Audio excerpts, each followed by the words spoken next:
नमस्कार, जय शिवराय, जय महाराष्ट्र। सकाळपासून बातम्या पाहतोय।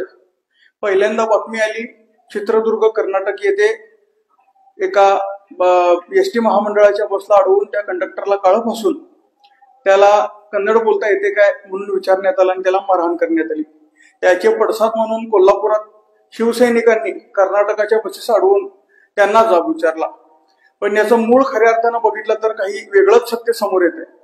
काल बेळगावमध्ये मला वाटतं पाळेकुंद्री येथे जवळपास मारियाळ गावाच्या आसपास एक घटना घडली। एक कंडक्टर त्या ठिकाणी त्या बसमध्ये होता।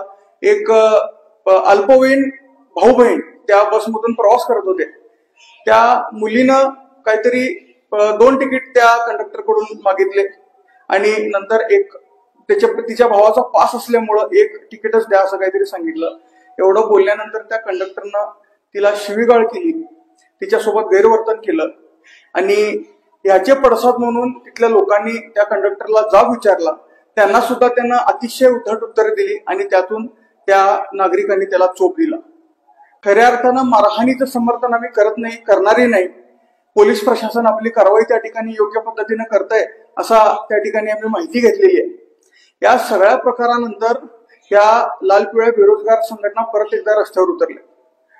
या घटनेनंतर आपलं काळं कृत्य बाहेर येतोय म्हणून, आपला नीच चेहरा लोकांसमोर येईल म्हणून त्या भीतीनं त्या कंडक्टरनं याला फाशीक रंग द्यायचं काम केलंय आणि बेळगावची शांतता बिघडवण्याचं काम केलंय।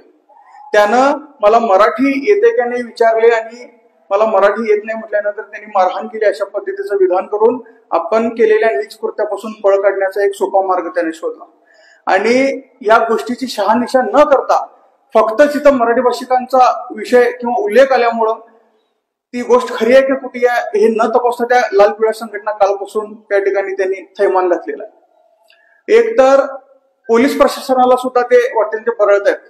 पोलीस प्रशासन एकतर्फी त्यांच्या बाजून असते तरी सुद्धा ह्या गोष्टीचं समर्थन करता येत नाही। त्यामुळे पोलिसांनी पोक्सो अंतर्गत त्या कंडक्टरवर गुन्हा घातलेला, मग तो तपासांतीच घटला असणार आणि या नीच प्रवृत्तीचा विरोध करण्याऐवजी या नीच प्रवृत्तीचं समर्थन करून अशा नालायक लोकांना वाव देण्याचं काम या कन्नड संघटना करतायत।